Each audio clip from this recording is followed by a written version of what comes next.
ओम कृष्णाय वासुदेवाय हरये परमात्मने प्रणतः क्लेशनाशाय गोविंदाय नमो नमः।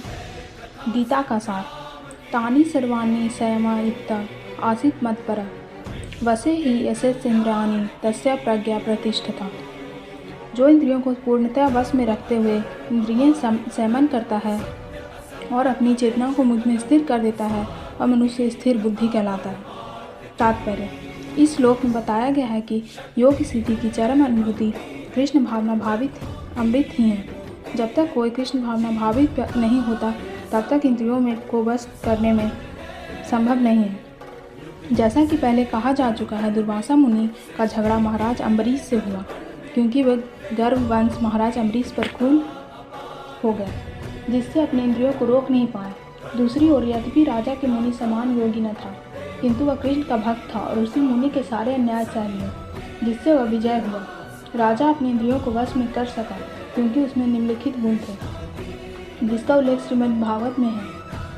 स वै मम कृष्ण पाद्रविंदो शवसी बैकुट गुण गुणवन्य तरो हरे मंद्र मार्जुन दिशु श्रुति चाक्राच्युतम हृदय मुकुंद दर्शली लाड दर्शन दर्शो तद्भुक्त त्रस्त गणसम मम भ्राम च तत्पात्सरे गोदस सर्वे श्रीमुत्तुल्य सरसना तत्पति बाड़ो हरे क्षेत्र प्रदर्शने सिरो हर्षि के सत्पर वंदने काम च दर्शन तु कामाकाम्य यथो तलोका जना स्वरति। राजा अम्बरीश ने अपना मन भगवान कृष्ण के चरण बिंदु पर स्थिर कर दिया, अपनी वाणी भगवान के धाम की चर्चा करने में लगा दी, अपने कानों को भगवान की लीलाओं सुनने में, अपने हाथों को भगवान का मंदिर साफ करने में, अपनी आँखों को भगवान का स्वरूप देखने में, अपने शरीर को भक्त के शरीर का स्पर्श करने में, अपनी नाक को भगवान के चरण बिंदु पर भेंट कर किए गए फूलों की गंध सूंघने में, अपनी जीभ को उन्हें अर्पित तुलसी दलों का आस्वाद करने में, अपने पाँवों को जहाँ जहाँ भगवान के मंदिर हैं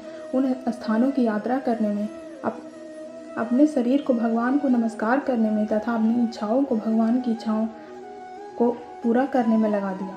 और इन गुणों के कारण वे भगवान के मत पर भक्त बन के योग हो गए। इस प्रसंग में मत पर शब्द अत्यंत सार्थक है। कोई मत पर किस तरह हो सकता है, इसका वर्णन महाराज अम्बरीश के जीवन में बताया गया है।